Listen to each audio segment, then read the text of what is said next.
Günaydın Leyla Hanım. Günaydın.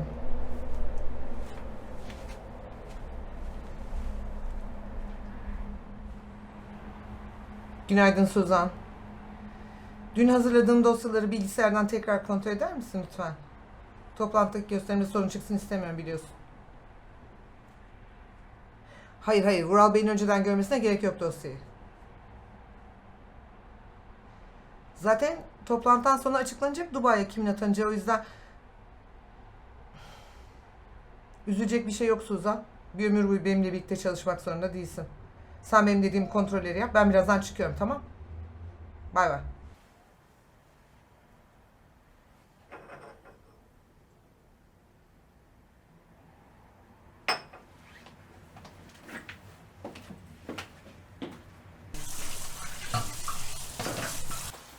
Leyla Hanım, size bir şey söyleyebilir miyim?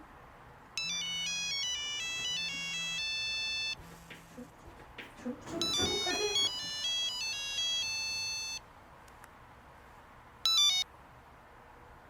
Efendim, İyi günler. Feci Özkay'la görüşecektim. annemi 6 ay önce kaybettim. Leyla, ben kızıyım. Başınız Buyurun. sağ olsun. İsmim Zehra. Kim? Ben sizi internetten arıyorum. Duyamıyorum, kim? Şarj bitti. Dün akşam takmıştım aslında.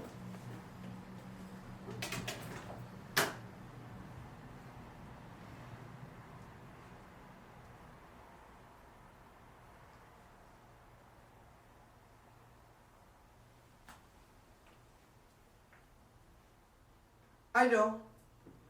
Zehra Hanım lütfen. Bilmiyorum, biraz önce annemi aradı. Zehra Hanım. Merhaba Leyla, ben biraz önce görüştük. Sizinle değil mi? Kaç tane Zehra var orada? Ya yok, onu demek istemedim ama gerçekten çok acil bir görüşme. Aksoy. Siz aktarabilir misiniz rica etsem? Bekliyorum.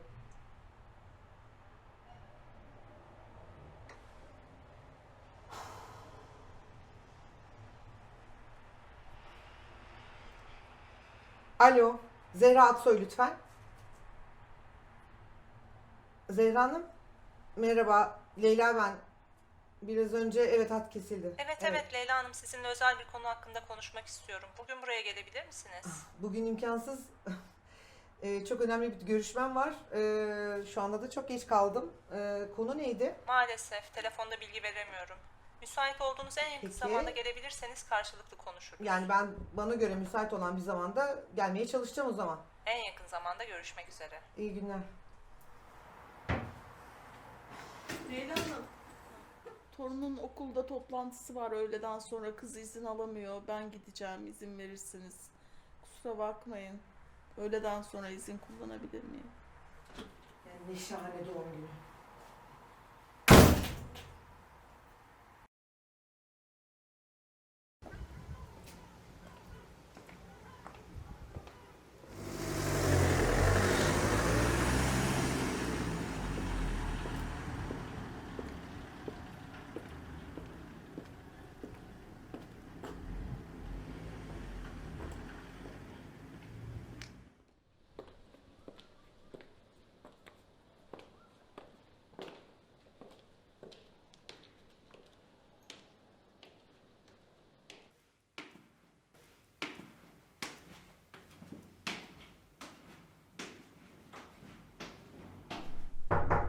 Buyurun. Zehra Hanım, Beni. merhaba. Leyla ben. Leyla Özkay, bugün görüşmüştük. Leyla Hanım. Merhaba, Reci Özkay Merhaba. kızıyım ben. Sizi bu kadar erken beklemiyordum. Kurum psikologlarından Zehra. Evet, geldiniz. Bir an önce bu işi gelip halletmek istedim. Sizle yüz yüze görüşmem lazım deyince ben de çıkıp geldim. Evet, buyurun lütfen. Ee, Buyurun lütfen oturun.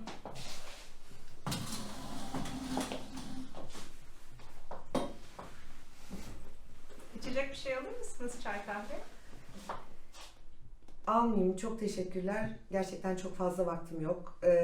Bir an önce konuya gelirsek benim için çok iyi olur şu an. Öncelikle başınız sağ olsun. Aslında annenizle konuşmamız gereken bir konu için buradasınız Leyla Hanım. Artık konuya gelsek rica etsem. Peki, sizinle daha fazla zamanınızı almadan konuya geçelim.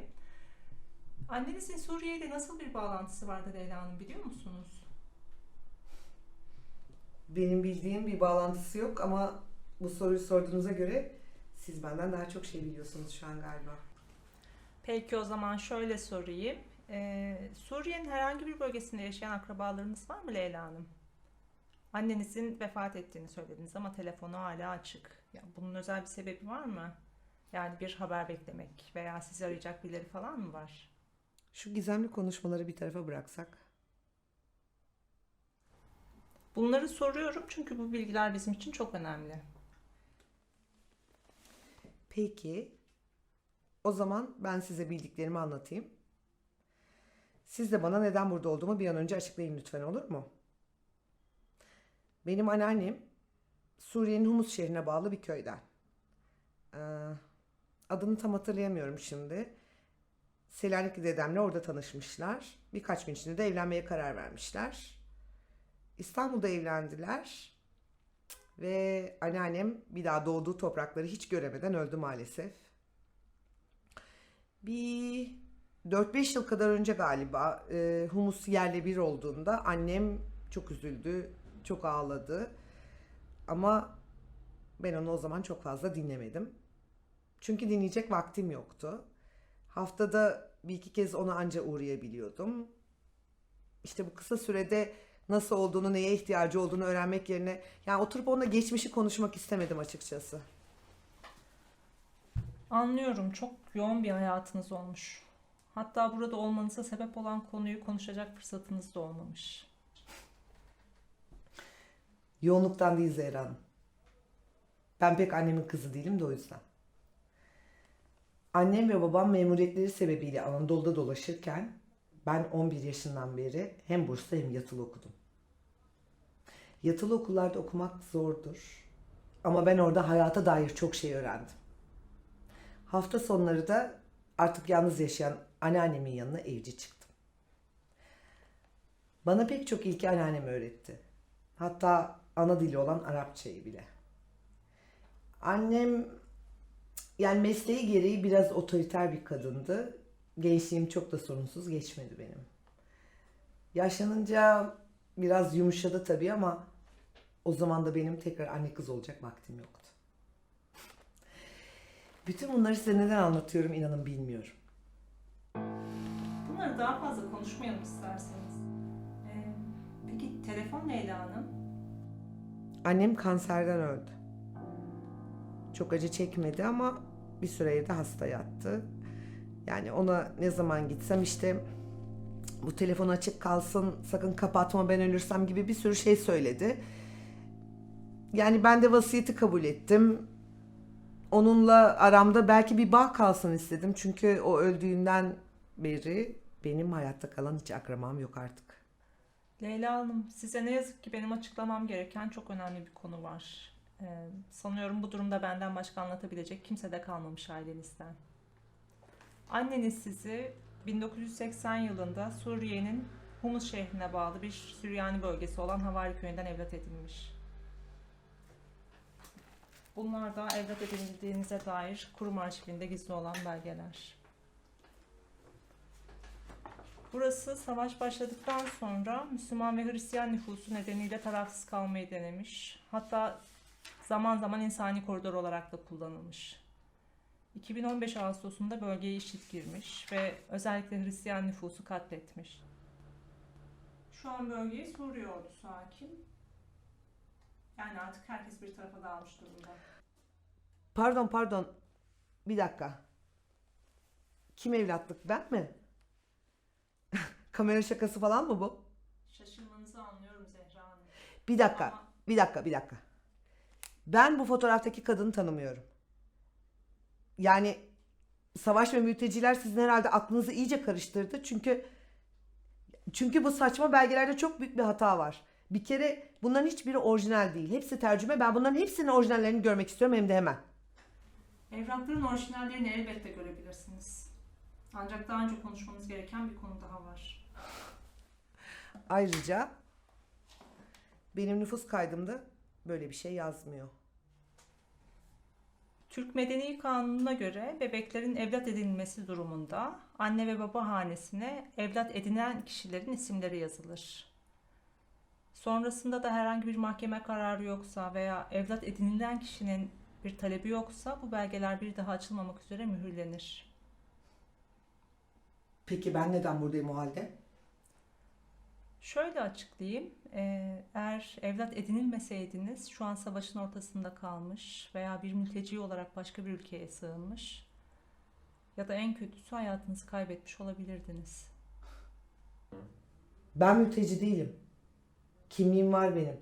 Şimdi onu geri mi alacaksınız benden? Leyla Hanım, siz iyi misiniz? İçecek bir şey istemediğinize emin misiniz? Ben bir bardak su rica edebilir miyim lütfen?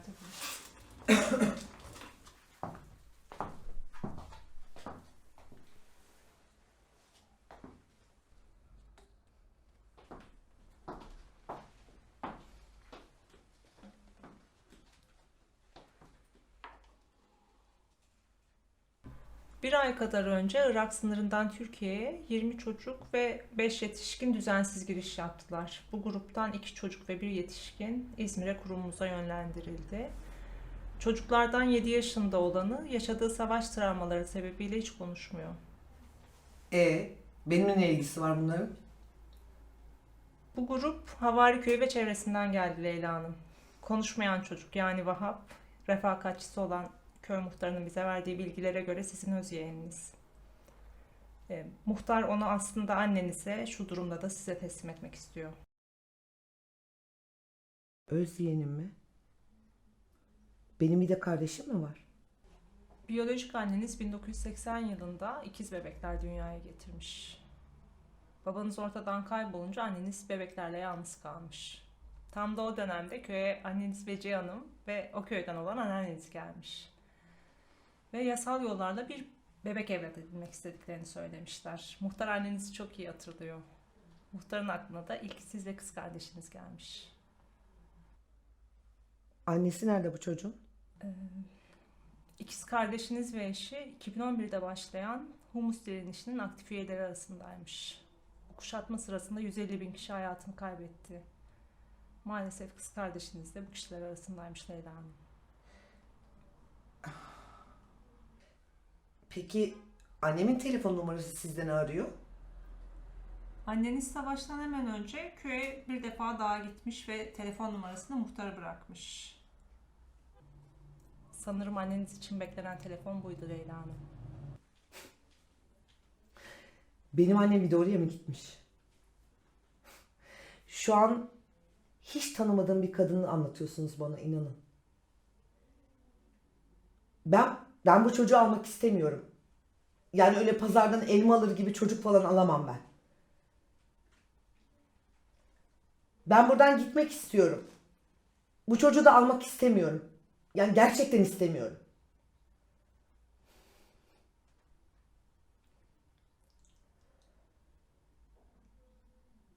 Peki ben almazsam ne olacak ona? Belgelerin kontrolü yapıldı. Zaten her şey resmi. Bir de DNA testi var. Bunun için sizden örnek alınması gerekiyor. Ama yine de Vahap'ı evlat edinmek veya koruyucu ailesi olmak istemezseniz bu çocuk kurumda devlet güvencesi altına alınacak ve eğitim hakkına erişebilecek. Böylelikle Suriye'nin kayıp neslinin bir ferdi olmayacak. Ancak 18 yaşından sonra yurttan çıkarılacak. Sonrasını bilemem. Leyla Hanım, Vahap'ın anne ve babasının ölüm belgeleri de mevcut. Eğer DNA raporu da onaylarsa geriye kalan tek akrabası sizsiniz. Ve yasalara göre talep etmeniz halinde Vahap hayatına sizinle devam edebilecek. Tabii eğer isterseniz. Bakın. Benim uzun zamandır tek başına yaşadığım bir hayatım var. Bir kocam yok. Ailemden hayatta kalan hiç kimse yok. Savaş çok insanı ayırdı Leyla Hanım ama birçok insanı da bir araya getirdi. Biz burada bunları çok yaşadık. Yani farkındayım, sizin için çok zor bir durum. Bakın, Ama anlaşılan o ki beklenen telefon geldi. bakın Leyla Hanım. anlamıyorsunuz. Benim çok yoğun bir iş hayatım var. Ben sürekli seyahat ediyorum. Yani evde durmuyorum. Ben kendime bile vakit ayıramıyorum ki. Bu söylediklerinizde haklı olabilirsiniz Leyla Hanım. Son 9 yılda burada o kadar çok şey gördüm ki ben.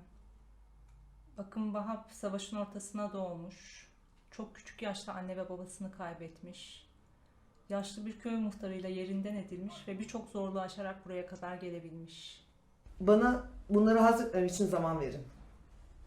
Yani bu sabah güya mutlu uyandım. Şu an hayatımın en önemli toplantısını kaçırıyorum. Başka bir annem babam, başka bir milliyetim, bir kız kardeşim ve hiç konuşmayan, tanımadığım ama sorumluluk hissettiğim bir çocuk var hayatımda. Yani bana zaman verin. Benim bunları hazretmem lazım. Bu konuştuklarımız hayatınızın en önemli toplantısından daha az önemli değil Leyla Hanım. Benim zamana ihtiyacım var. Ya ayrıca evrakların hepsinin orijinallerini görmek istiyorum bir an önce. Tabii sizin zamana ihtiyacınız olduğunu anlıyorum. Ancak Vahap için süre biraz daha kısıtlı Leyla Hanım. Açıkçası ben bu çocuğun oradan oraya dolaşmasını çok da istemiyorum. Yani eğer yurtta yaşayacaksa bir an önce buraya alışması ve konuşma terapisine başlaması gerekiyor. Bir fotoğrafı var mı? Evet, sınır karakolunda çekilmiş bir fotoğraf eklenmişti dosyaya. Buyurun.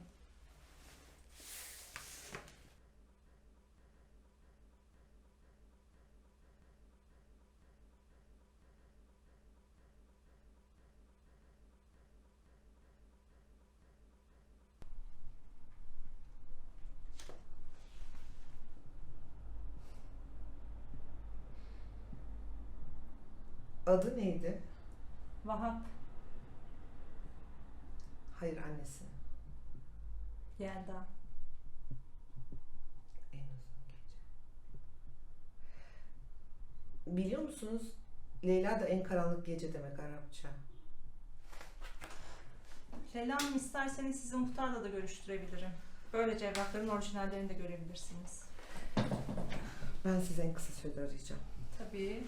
Size kartımı vereyim. Üzerine cep numaram da yazılı. Beni istediğiniz zaman arayabilirsiniz. Görüşmek üzere. Hoşça kalın.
Merhaba, hoş geldiniz.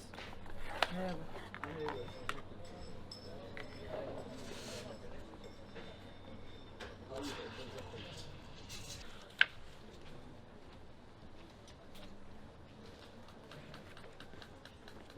Karar verebildiniz mi? Ben bir kış çayı, Bir kış çayı, bir de çilek ve orman meyveli frozen. çilek ve orman meyveli frozen. Kaç kişi olacaktınız acaba? Tekim ben. Tek. Tek. Peki.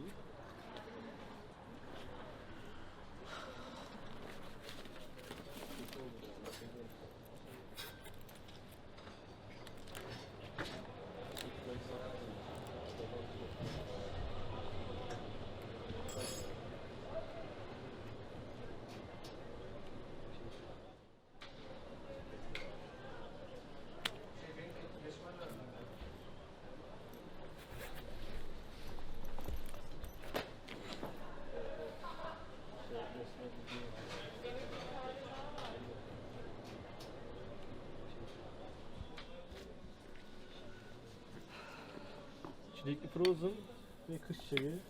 Afiyet olsun.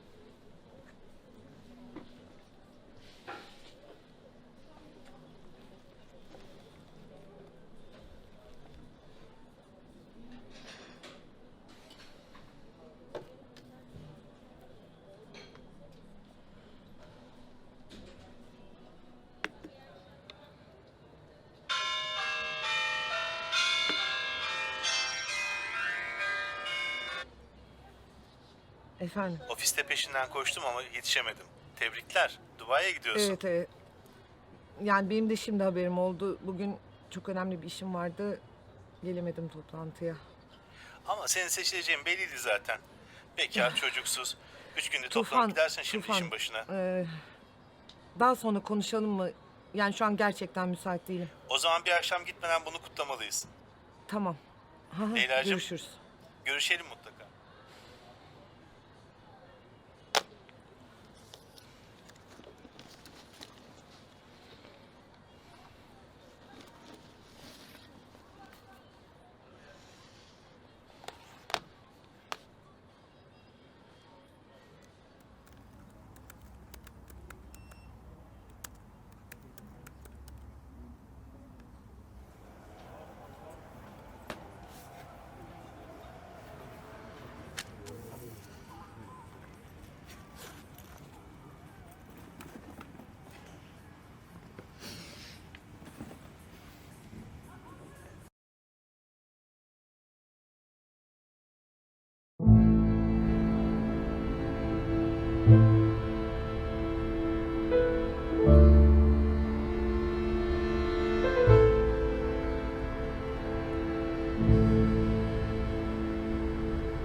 Ah Esma Hanım.